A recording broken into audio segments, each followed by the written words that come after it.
संजय उवाच दृष्ट्वा पाण्डवानीकं योगं दुर्योधनस्तदा आचार्यमुपसंगम्य राजा वचनमब्रवीत् पश्येता पाण्डुपुत्राणाम् आचार्यमहतीक्रमो यूढानुपदपुत्रेण तव शिष्येण धीमता अत्र शूरामहेश्वासां भीमार्जुनसमायुधि युधानो विराटश्च द्रुपदश्च महारथः विचके दुश्चे विधानः काशिराजश्च वीर्यवान् पुनरुत्कुन्तिभोजश्च सैकश्च नपुङ्गवः युधामन्युश्च विक्रान्तः उत्तमौजाश्च वीर्यवान् सौभद्रो द्रौपदेयाश्च सर्व एव महारथाः अस्माकं तु विशिष्टाये तान्निबोधयोत्तमः नायकामः सैन्यस्य संज्ञातं नामदेविदे भवान् भीष्मश्च कर्णश्च कृपश्च समितिञ्जयः अश्वत्थामा विकर्णश्च सौमदत्तिस्तथैव च अन्ये च शूरामदत्ते त्यक्तजीविताः नानाशस्त्रप्रहरणाः सर्वे युद्धविशारदाः अपर्याप्तं तदस्माकं बलं भीष्माभिरक्षितः पर्याप्तं तेषां बलं भीमाभिरक्षितः।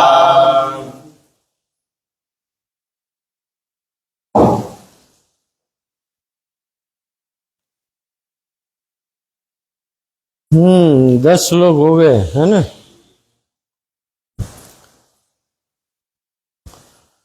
अच्छा, अब एक बात बताओ, कृष्ण शब्द का अर्थ करो, तुम लोग करो। कृषि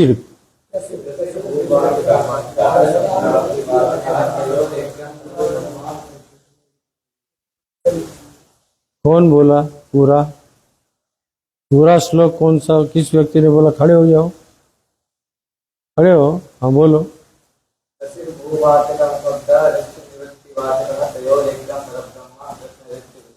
बहुत बढ़िया, बैठ जाओ। अनुज तुम बोलो।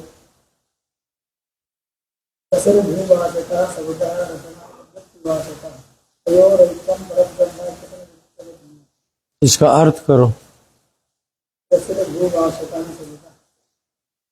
किसान करता है भगवान। इस श्लोक का अर्थ करो, मेरे को व्याख्यान नहीं चाहिए, श्लोक का अर्थ करो। धातु है, बोलो। उससे कृष्ण शब्द बनता है और वो जो है उसका अर्थ होता है यहाँ पर भू सत्तायाम, सत्तार्थक, यानी कृष्ण शब्द जो है वो सत्तार्थक भी होता है और सत्तार्थक ही मानना चाहिए। सत्तार्थ का मतलब अस्तित्व। आगे मत बोलो, जितना सीखो उतना सीख लो तो तुम्हारा भला हो जाएगा। भू सत्तायाम बोलो। भू धातु सत्तार्थक होती है, सत्ता का मतलब अस्तित्व है ना। तो कृष्ण शब्द जो है वो सत्तार्थक है। आगे बोलो।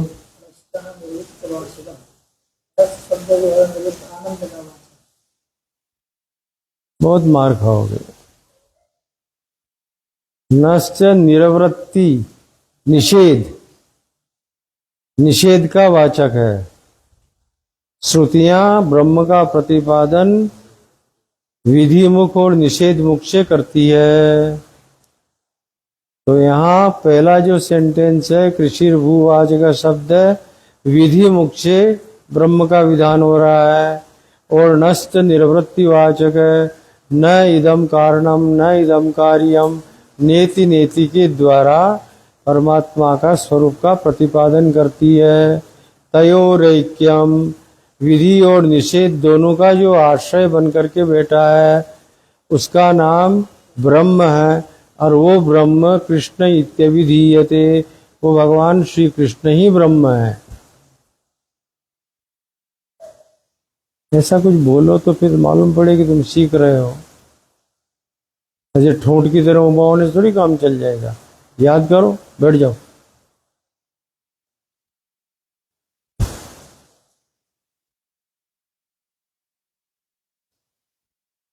अच्छा, श्रीमद् भगवत गीता की व्याख्या कौन करेगा? व्युत्पत्ति करो। रुद्र उठो। श्रीमता भगवता कृष्णेन गीता इति श्रीमद्भगवद्गीता। बढ़िया। अब इसका अर्थ भी तो सुनाओ मेरे को। ये तो व्युत्पत्ति हो गई, इस व्युत्पत्ति का अर्थ करो।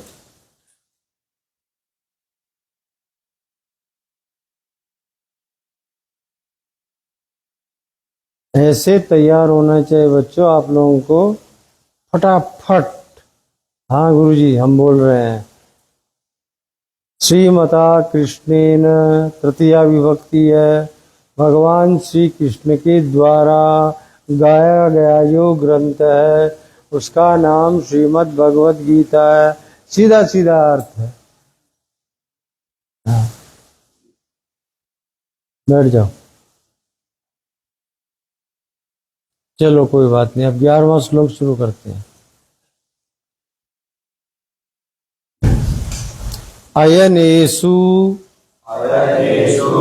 तु सर्वेषु यथा भागमवस्थिताः यथा भागमवस्थिताः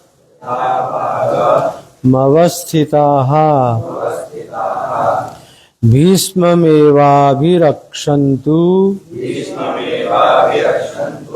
भवन्तः सर्व एव हि। दुर्योधन ने अपनी सेना को महत्व दिया है यहाँ और कहा है हम पांडु सेना के द्वारा पराजित होने वाले नहीं हैं। अच्छा, एक बात समझ लो, एक लौकिक कहावत है, अर्धी गगरी छलकत जाए। अर्धी गगरी एक लौकिक कहावत है। इसका मतलब समझते हो ना? पानी का आधा घड़ा छलकता ही रहता है और अगर भरा हो तो वो छलकेगा नहीं।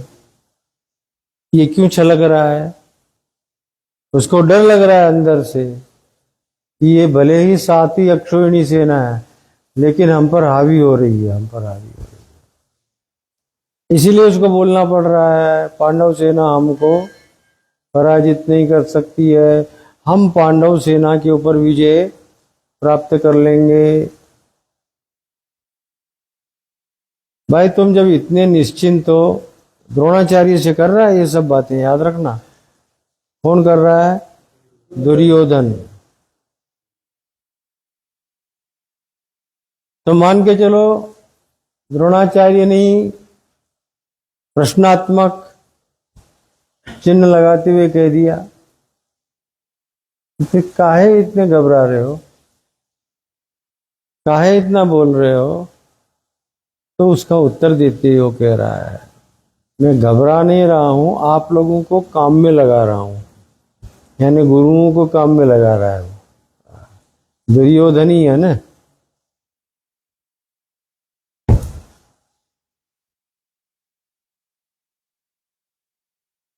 अयनेषु तु सर्वेषु यथा भागमवस्थिताः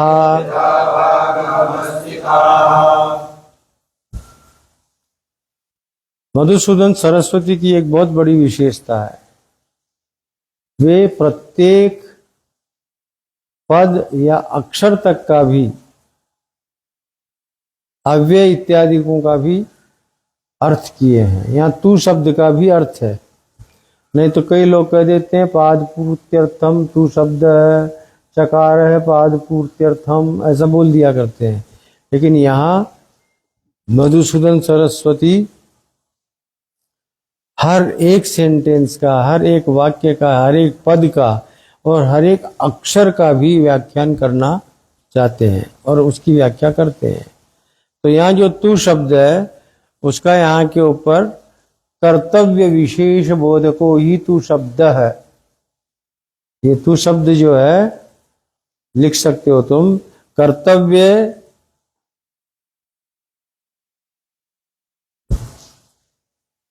बोध को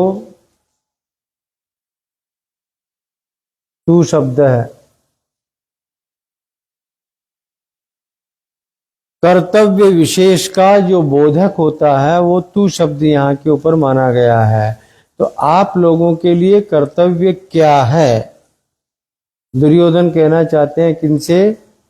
द्रोणाचार्य से। अयनेषु, अयन शब्द का अर्थ होता है सेना। तो हमारी जो सेनाएं हैं उनमें आप हमारे प्रथम सेनापति हैं, तो चारों तरफ आप दृष्टिपात कर लीजिए, कहाँ किसको खड़ा करना है।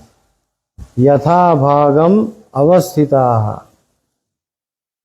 यथा योग्य स्थान के ऊपर किन किन को नियुक्त करना है वो आप ध्यान से समझ लीजिए।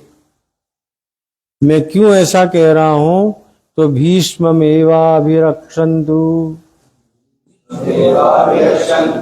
भवन्तः सर्व एव हि, भवन्तः सर्व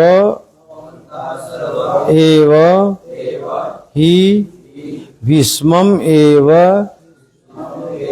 अभिरक्षन्तु। ये इसका अन्वय होता है। आप सभी लोगों का ये कर्तव्य होगा कि आप भीष्म पितामह की रक्षा करें।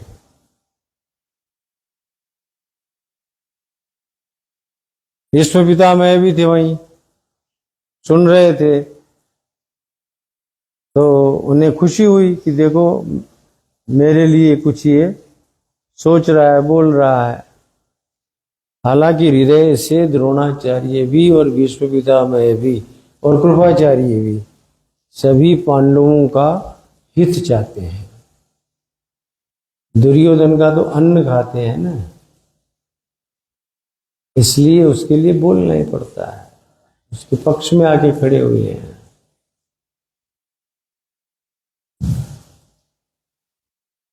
भीष्म पितामह ने भी एक वाक्य कहा महाभारत में, अर्जुन जब युद्ध शुरू होता है ना तो पहला बाण द्रोणाचार्य और भीष्म पितामह के चरणों में डालता है, प्रणाम करता है। बाण के तो जा तो नहीं सकता था वहां से वहां तक, योद्धा था, लेकिन उनसे सीखा था, उनका आशीर्वाद प्राप्त करना चाहता था। तो वो बाण कहाँ डाला उसने? द्रोणाचार्य और भीष्म पिता के चरणों में और कृपाचार्य के, तीनों ही आचार्य, तीनों लोगों के, और तीनों ने ही विजयी भव का आशीर्वाद दे दिया। उधर द्रोणाचार्य दुर्योधन के सामने खड़े हैं तो भी वो प्रणाम नहीं किया है, आकर के बोलना शुरू कर दिया है। और वहां वो युद्ध में खड़ा है, आमने सामने लड़ाई लड़ना है, तो उनकी आज्ञा चाहता है कि मैं आपके साथ युद्ध करना चाहता हूं। इसलिए उसने प्रणाम करने हेतु बाण डाला उनके चरणों में और उनके मुंह से निकल गया विजयी भव। अब बोलो कौन जीतेगा? शुरुआत ही कहां से हो गई? अरे कौरव सेना की तरफ से तो थे वो लोग, तो वहां रहते हुए भी लोग भीष्म पितामह से प्रश्न किया। मैं बोलना तुमको ये चाह रहा था, अगर ऐसा है तो पितामह भीष्म को पांडवों की तरफ आ नहीं जाना चाहिए था। तो उसका जवाब दिया उन्होंने बहुत बढ़िया, अर्थस्य पुरुषोदाशः।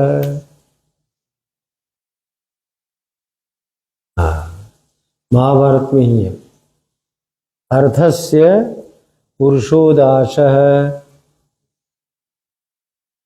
पुरुष जो है वो अर्थ का दास होता है, अर्थ पुरुष का दास नहीं होता है।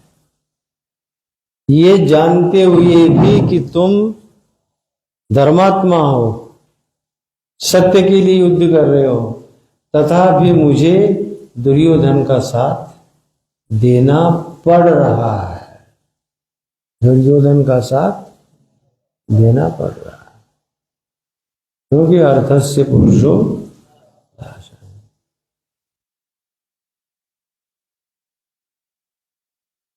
महाभारत बहुत अच्छा ग्रंथ है। प्रकाशानंद, महाभारत मैंने मेरे गुरुदेव के पास में जब था 14 साल का, 13-14 साल का था, तो उन्होंने मुझे लाइब्रेरी की किताबों को ठीक करने के लिए कहा कि इनको सबको अच्छी तरह रखो। उसमें महाभारत भी आया, तो मैंने वो महाभारत उसी समय पढ़ लिया था, और इसीलिए मुझे वहाँ के सारे प्रसंग स्मरण हो गए थे। लेकिन अब बहुत वर्ष हो गए, फिर भी याद तो आई जाती है। इसलिए पढ़ना चाहिए, व्यक्ति को रुचि स्वाध्याय में होनी ही चाहिए। तो भवन्तः सर्व एव भीष्मम् एव अभिरक्षन्तु। आप सभी लोग पितामह भीष्म की रक्षा करें, उनकी सुरक्षा का ध्यान रखें। पंडित जी, आप ऐसा नहीं चलेगा, फिर मैं क्लास में आने नहीं दूंगा, दरवाजा बंद कर दूंगा। टाइम से बैठ ही जाना चाहिए।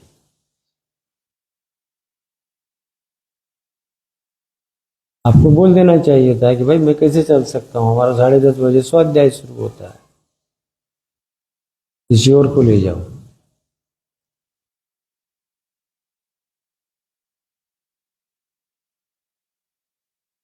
पितामह भीष्म ने विचार किया, शरीर गिरे या रहे,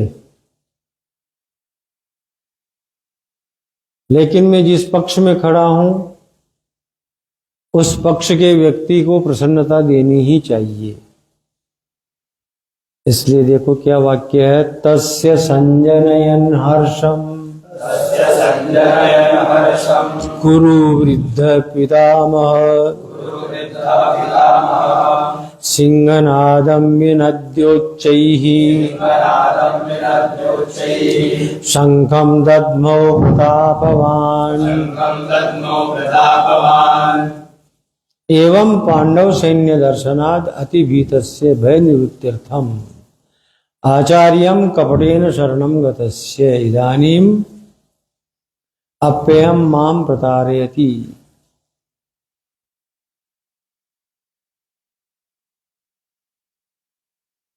दुर्योधन मेरी स्तुति करे या निंदा करे,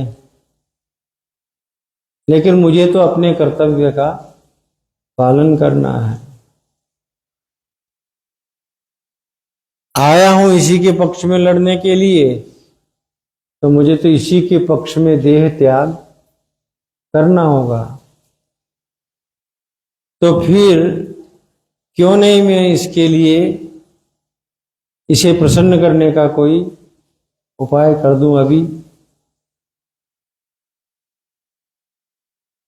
बोलो, तस्य दुर्योधनस्य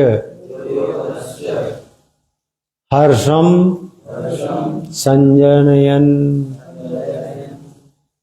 उस दुर्योधन के हर्ष को वो प्राप्त हो, इसके लिए संजनयन यानी प्रसन्नता प्राप्त करवाने हेतु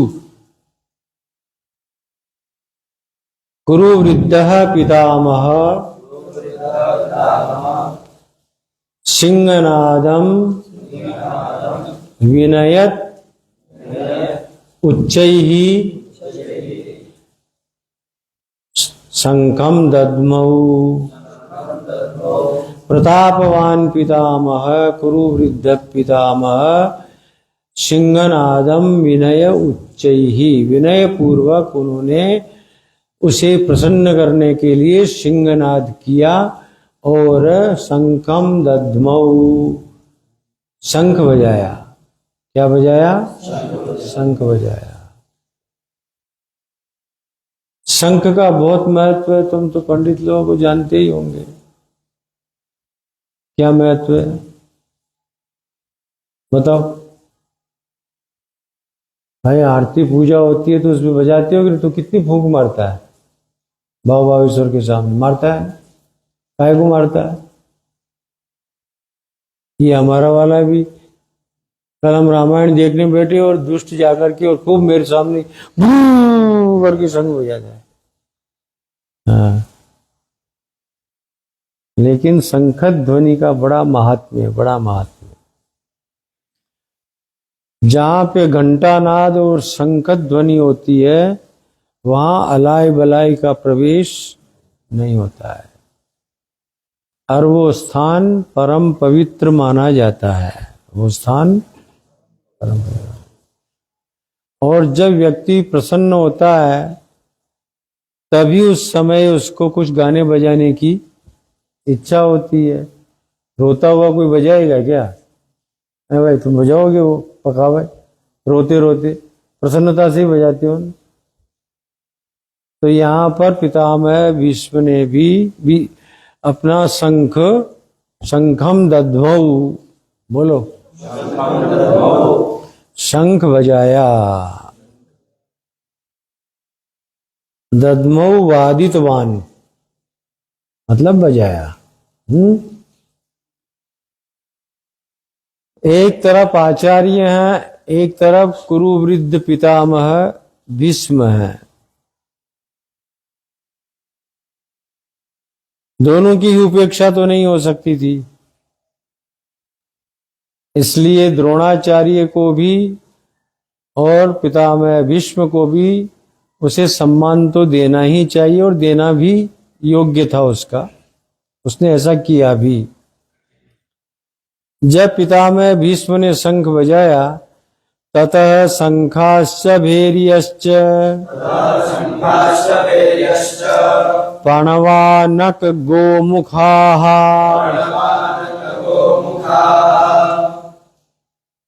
ततः जो ही पितामह भीष्म ने शंखनाद किया उसके पश्चात शंखाश्च भैर्यश्च, उस सेना के अंदर उत्साह की लहर आ गई और सभी ने अपना अपना शंख फूंकना शुरू किया।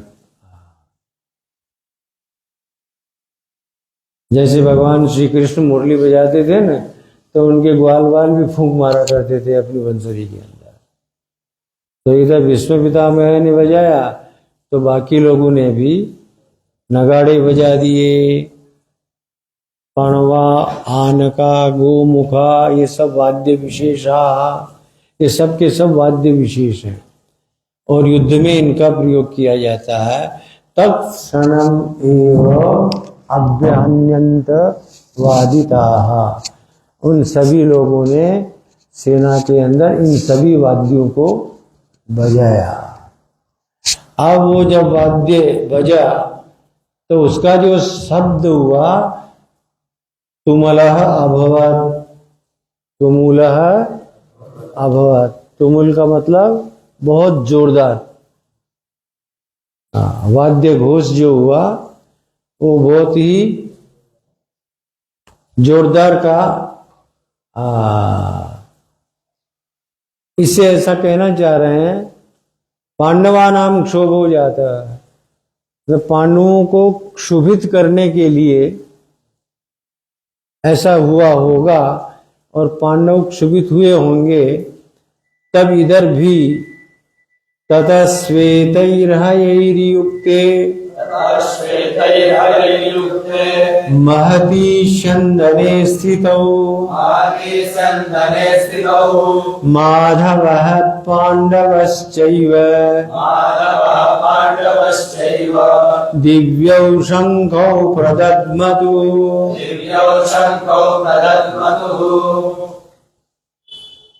देखो दूसरों के जो रथ थे ये सभी रथ में ही तो थे। भीष्म पितामह क्या, द्रोणाचार्य क्या, कृपाचार्य क्या, सभी युद्ध में रथारूढ़ी थे, लेकिन उनके रथ की कोई प्रशंसा भी नहीं की गई और चर्चा भी नहीं की। क्या होता है, रथ में तो बैठ के करेंगे ना, लेकिन यहाँ पर ततः श्वेतैर्हयैर्युक्ते,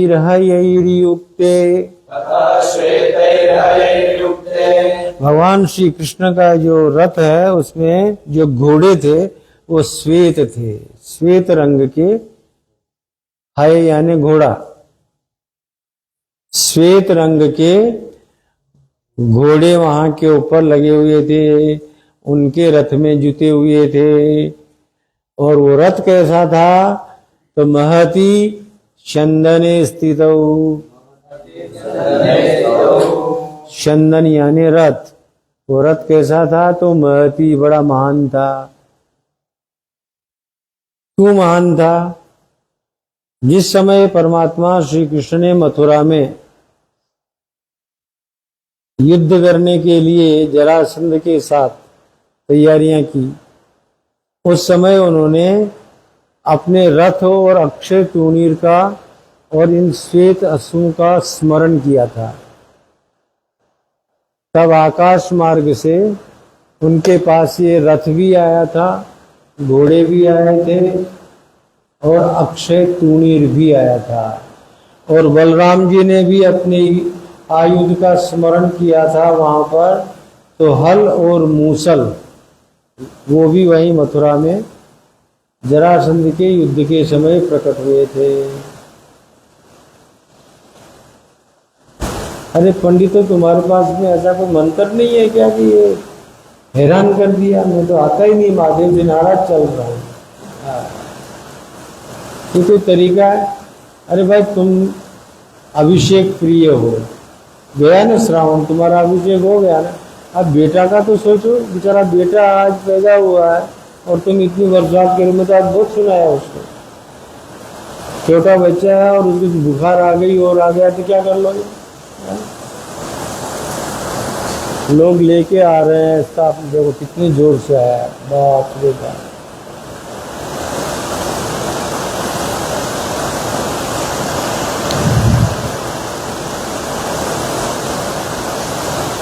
तो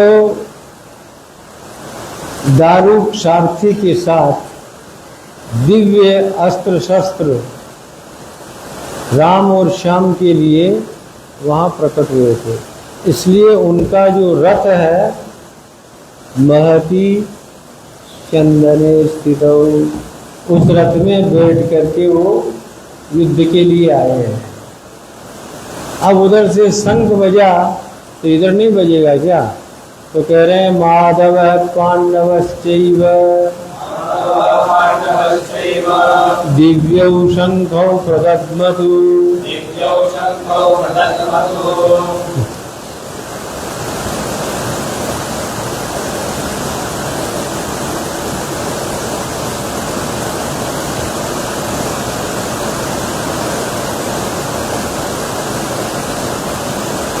उन लोगों ने शंख बजाया तो नहीं कहा कि दिव्य शंख बजाया, खाली बोला शंख फूंक दिया, शंख बजाया। और क्यों बजाया? तो पांडवों में क्षोभ उत्पन्न करने के लिए। लेकिन पांडवों को क्षोभ तो हुआ ही नहीं, उनका अपना ऐसा मानना था।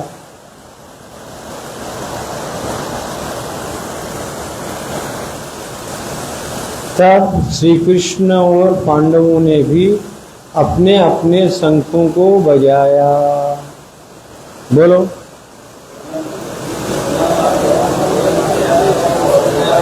मैं कल सुनूंगा आपसे माधव पांडवश्चैव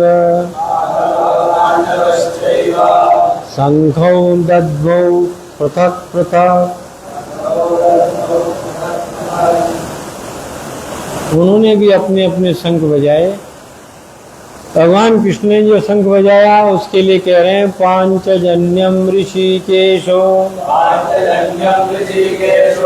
देवदत्तम धनंजय पौंड्रम दद्मौ महाशंखम भ्रीमकर्मा विकोदरः अनंत विजयम राजा कुंती पुत्रो युधिष्ठिरः कुन्तीपुत्रो युधिष्ठिरः नकुलः सहदेवश्च नकुलः सहदेवश्च सुघोष मणिपुष्पकौ। घोषमणिपुष्पकौ। उन्होंने शंख बजाया कौरवों ने, और यहाँ जो शंख बजाया गया वो नाम के साथ, इसी से समझ लो कि इनकी महत्ता अलग ही है, अलग ही है। भगवान कृष्ण को यहाँ ऋषिकेश शब्द से कहा गया है। कृष्ण का ही एक नाम ऋषिकेश है। अच्छा बताओ ऋषिकेश क्यों है?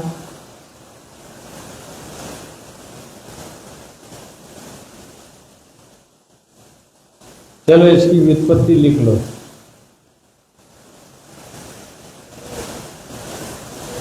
ऋषि का नाम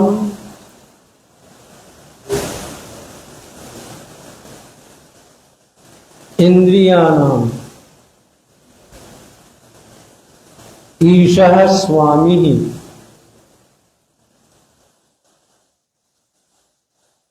ऋषिकेशः।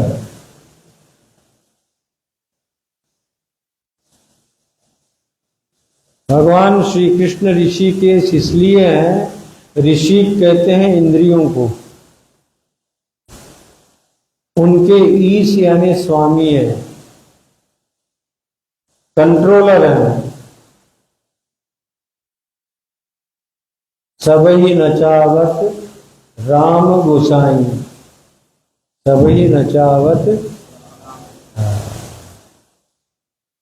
परमात्मा श्री कृष्ण भी हृदय प्रदेश में निवास कर रहे हैं और सभी इंद्रियों का वो निग्रह कर रहे हैं, स्वामित्व है उनके हाथ में, इसीलिए इनका नाम ऋषिकेश है। तो ऋषिकेशो पांचजन्यम, भगवान ऋषिकेश ने पांचजन्य नाम का शंख बजाया। ये पांचजन्य कहाँ से आया? बोलो, डरो मत। समुद्र से। तो समुद्र में तुम भी जाओ, इधर उधर घूम लो, वलसाड़ में ये ले आओ, एक दो चार पांचजन्य उठा लो।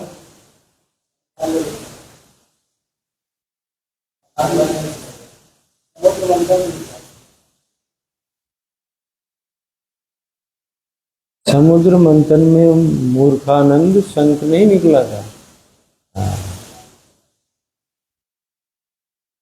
भगवान श्याम सुंदर विद्याध्ययन करने के लिए जब सांदीपनि ऋषि के आश्रम में गए थे,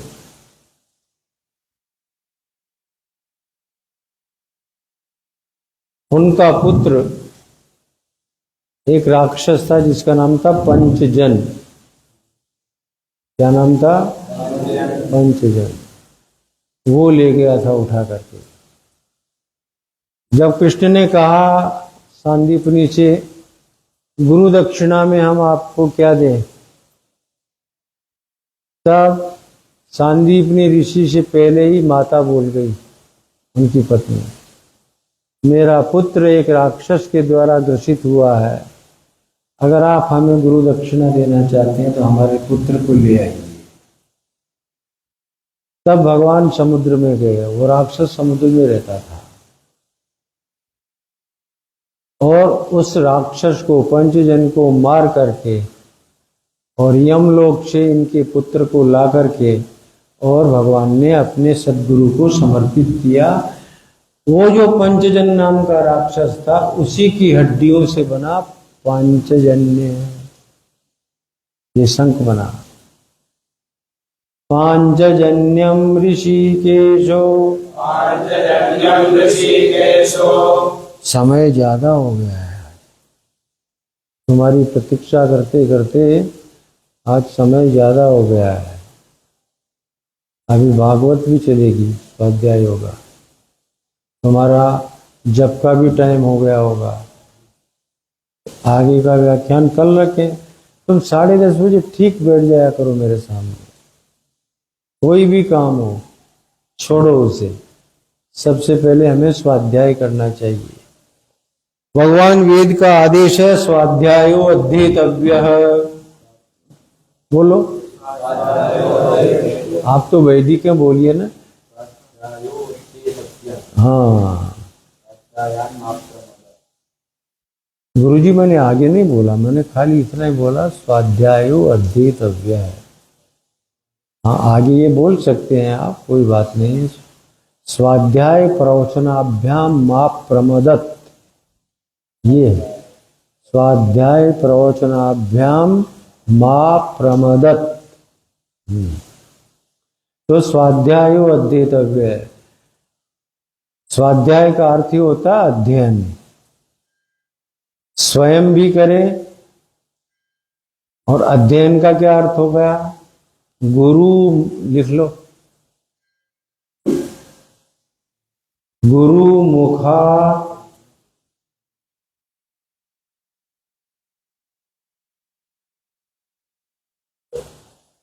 उच्चरितम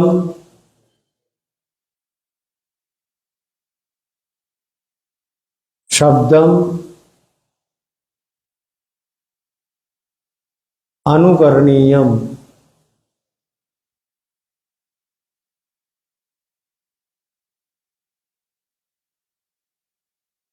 गुरुदेव ने जिन शब्दों को अपने मुख से बोला है उन्हीं को पुनर्तुम उच्चारण करके और बोलो तो उसका नाम अध्ययन होता है। जैसे पंडित जी महाराज हमारे भट्ट जी आपको सिखाते हैं इखे त्वोर जे त्वा, बोलो बस इतना ही बोलो, सिखाया नहीं उन्होंने, ऐसे ही बोला होगा ना, इखे त्वोर जे त्वा। तो आपने भी क्या बोला? इसका नाम अध्ययन। गुरु मुख से उच्चरित हुए जो शब्द हैं उनका वापस पुनः उच्चारण करके और बोलना सुनाना, उसका नाम अध्ययन है। स्वाध्यायो अध्येतव्य। फिर तुमने सीख लिया इसको तो स्वयं स्वस्य अध्ययनम स्वाध्यायः।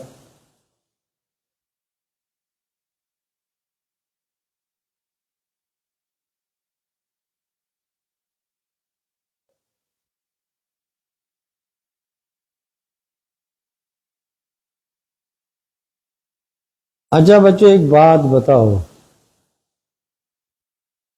पल्ले पड़ता है कि नहीं? मैं जो बोलता हूँ गले उतरता है कि नहीं? वही पंडितों के ऊपर से ही चले जाता है पानी। क्या नाम तेरा? आकाश पाताल एक हो जाता है यहाँ। पल्ले पड़ता है? समझ में आती बात? नहीं आए तो पूछना, लेकिन उसको ग्रहण करना, तुम्हारा भला होगा इसमें, है ना। पांचजन्यम ऋषिकेशो पांचजन्यम ऋषिकेशो देवदत्तम धनंजयः देवदत्तम धनंजयः धनंजयः देवदत्तम। धनंजयो नाम अर्जुन। धनंजय किसका नाम था? अर्जुन का। देखो धनंजय शब्द के भी दो अर्थ होते हैं। धन के द्वारा जो जीत लिया गया हो उसको धनंजय बोलते हैं। धन के द्वारा जिसे जीत लिया गया हो, जैसे कि भीष्म पितामह में द्रोणाचार्य दोनों ने कहा अर्थस्य पुरुषोदासः, यानी वो धन के द्वारा जीत लिए गए हैं, वो भी धनंजय है। या ये दुर्योधन को भी धनंजय कह सकते हो। धन के पीछे अंधा होकर के और दौड़ रहा है, यानी धन ने उस पर आक्रमण कर लिया है, धन ने उसको जीत लिया है। फिर अर्जुन को धनंजय क्यों कहा गया? बोलो, मालूम है? नहीं। राजसूय यज्ञ के समय अश्व छोड़ा गया था, और उसके पीछे पीछे जा रहे थे अर्जुन। तो बड़े बड़े राजा लोग सामने से आकर के और धन भेंट कर रहे थे राजसूय यज्ञ के लिए। तो उन्होंने धन को जीता। तुम सबके लिए क्या अर्थ होगा? तुम सबको धन ने जीत रखा है, सब धन के दास बैठे हो, जितने भी हो, बुरा मत मानना। हो कि नहीं? ईमानदारी से बोलो। अपने अंदर सोचो, ये थर्मामीटर लगाओ कि कितना बुखार है, अपने आप मालूम पड़ जाएगा। किसका बुखार? पैसे का। धनंजय तुम भी हो, लेकिन अर्जुन को धन ने नहीं जीता, अर्जुन ने धन को जीता, इसलिए उसका नाम धनंजय था। देवदत्तम, उसके शंख का नाम था देवदत्त। साधना के द्वारा, उपासना के द्वारा, तपस्या के द्वारा प्राप्त हुआ था, इसीलिए उसका नाम देवदत्त था। देवताओं ने उसे प्रदान किया था देवदत्तम। पौंड्रम दद्मौ महाशंखम, हाँ, भीम का जो शंख था उसका नाम था पौंड्र, और वो छोटा मोटा शंख नहीं था, महाशंखम। हाँ, अब जिसको खाने के लिए 2-4 गाड़ी चाहिए, वो तो गाड़े का गाड़ा खाता था। कितना भोजन करता था वो भीम। अच्छा, उसको भूख लगती थी बहुत ज्यादा, इसलिए देखो उसका नाम यहाँ क्या बोला है, वृकोदर भीम कर्मा वृकोदर। हे भोजन भट्ट लोगों, मैं तुमसे पूछ रहा हूं वृकोदर का मतलब क्या हुआ?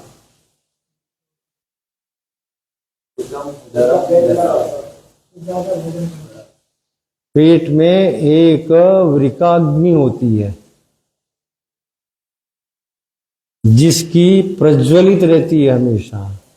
जिसके उदर में वृकाग्नि का वास हो गया हो उसका नाम वृकोदर होता है। यस्य तीक्ष्णो वृको नाम जठरे हव्य वाहन। श्लोक लिख सकते हो तुम। यस्य तीक्ष्णो वृको नाम जठरे हव्यवाहन। हव्यवाहन यानी अग्नि। मया दत्त सधर्मात्मा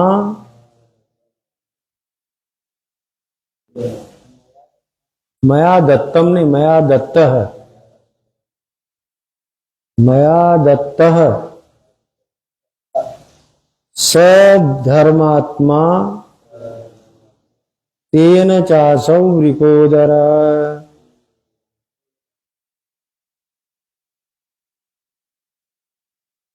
तेन चासौ वृकोदर। स्वयं भगवान कह रहे हैं, मैंने वरदान के रूप में भीम को ये वृक नाम की अग्नि प्रदान किया है जो उसके उदर में बैठी रहती है, और वो जो भी खाए सब पूरा का पूरा हजम। अपने लोगों को हजम करना पड़ता है, नहीं तो एसिडिटी बढ़ जाती है, एसी की तैसी हो जाती है। ये एसिडिटी का मतलब जानते हो ना तुम? एसी की तैसी, एसी की तैसी कर देती है।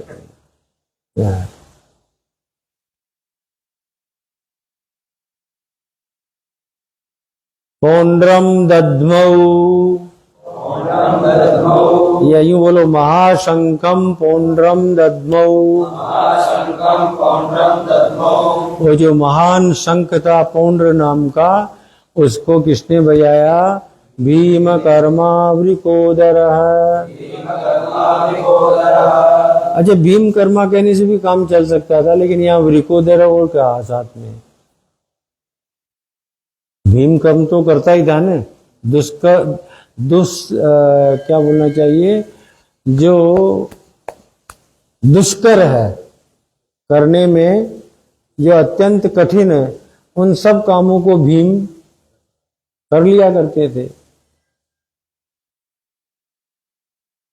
फिर वृकोदर है क्यों कहा? क्योंकि वो भीम कर्मा इसीलिए था कि खूब खा पी करके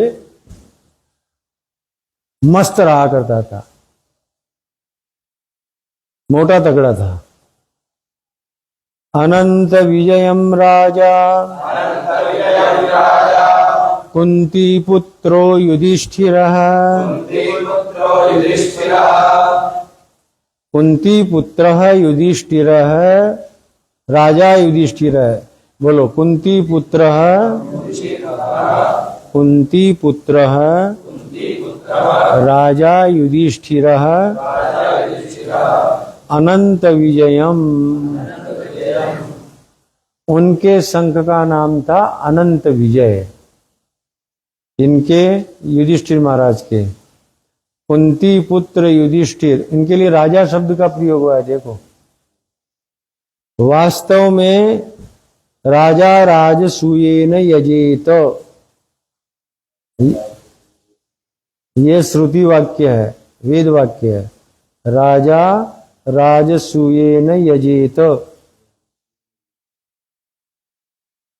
जो राजसूय यज्ञ करता है वास्तव में राजा वही होता है।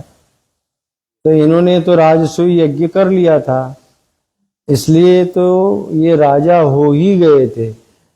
यहाँ जबरदस्ती खींचतान करके दुर्योधन ने राजा अपने आप को घोषित किया है, लेकिन इन्होंने तो सत्कर्म करते हुए, यज्ञाधिक सत्कर्म करते हुए अपने आप को राजा के रूप में प्रतिष्ठित किया है। ऐसे महाराज युधिष्ठिर, युधिष्ठिर का क्या मतलब होता है?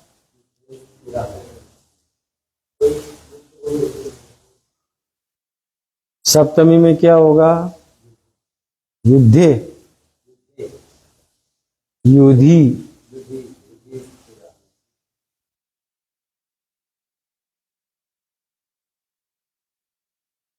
जिनकी मति, जिनकी बुद्धि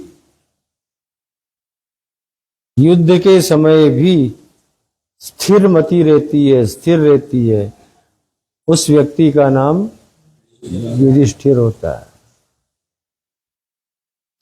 नकुलः सहदेवश्च,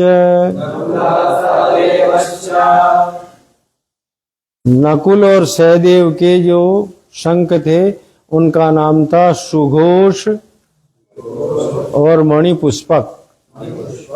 सुघोष और मणिपुष्पक। हाँ भाई, अब यहीं करेंगे पूर्णमद है। 16 श्लोक हो गए तुम्हारे, अब इसकी व्याख्या आगे की आगे करेंगे। आज तो इतना ही रखो, फिर अभी भागवत का भी करना है। ओम पूर्णमद पूर्णमिदं पूर्णात् पूर्णमुदच्यते।